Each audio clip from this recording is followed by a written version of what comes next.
Bilirəm, əsl vişnə döyməci belə hazırlanmır deyənlər olacaq. Amma bu üsulu sınasanız köhnə reseptləri unudacaqsınız. Həyətimdən yığdığım vişnələri suyun altında təmiz şəkildə yuyuram, saplaqlarını və tumlarını təmizləyirəm. Sarımsaqları da xırda-xırda doğrayıb üzərinə əlavə eləyirəm.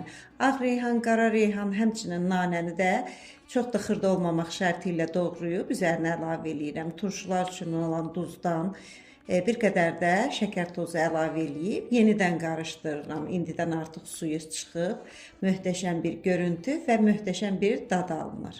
Ağzını örtüb 1 saat saxladıqdan sonra sterilizə olunmuş 750 qramlıq bankaya yığıram. Suyunu da üzərindən əlavə eləyirəm. Qapağını bir qədər yüngül şəkildə bağlayıb 20 dəqiqə qaynadıram. 20 dəqiqə qaynadıqdan sonra çıxardıb ağzını tam bərk şəkildə bağlayıram. Üzü aşağı çevirib bir gün bu şəkildə saxlayıram.